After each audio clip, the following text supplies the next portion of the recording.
Dans cette vidéo, je vous explique comment reconnaître une situation de proportionnalité.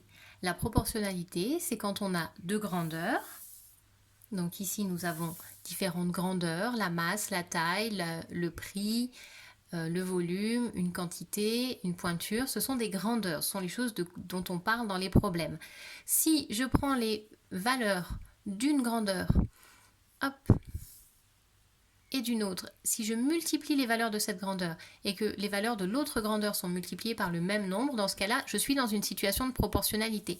Par exemple, ici, si j'ai 1 kg de tomates qui coûte 1,10 €, si j'en achète 2 fois plus, je vais payer 2 fois plus. Je suis dans une situation de proportionnalité. Par exemple, dans ce petit problème, Karen achète 3 paquets de bonbons à 1,10 € le paquet. Nous sommes dans une situation de proportionnalité puisque par rapport au prix d'un paquet, elle en achète 3 fois plus, elle va donc payer 3 fois plus. Les deux grandeurs, la quantité et le prix, sont deux grandeurs qui sont proportionnelles. Donc ici, nous sommes bien dans une situation de proportionnalité et c'est dans ces situations-là que nous allons pouvoir faire des calculs.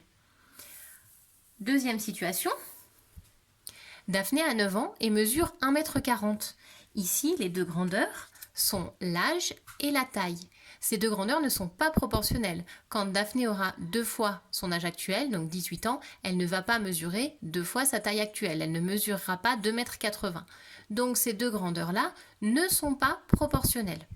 Donc à partir de ce problème-là, on ne va pas pouvoir faire des calculs. Si je vous demande, quand Daphné aura 3 fois son âge, combien mesurera-t-elle? On ne va pas pouvoir répondre, on ne saura pas. Alors que dans le premier problème, hop, si Karen fait ses courses et que quelqu'un d'autre fait d'autres courses, Olivia fait ses courses et qu'elle veut acheter 2 fois plus ou 4 fois plus de paquets de bonbons que Karen, on va savoir qu'elle va payer 4 fois plus puisque c'est proportionnel.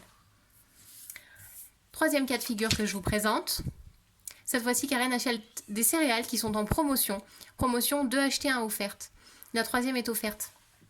Ici, nous ne sommes pas dans une situation de proportionnalité parce que si Karen achète 2 boîtes de céréales, hop, 2 boîtes de céréales, elle va payer un certain prix. Si elle en achète 3, elle va payer le même prix. Donc ici, on n'est pas sur une situation de proportionnalité puisqu'elle en achète plus, mais elle ne paye pas plus. Donc ici, ce n'est pas proportionnel. Donc pour reconnaître une situation de proportionnalité, il faut chercher quelles sont les deux grandeurs en jeu.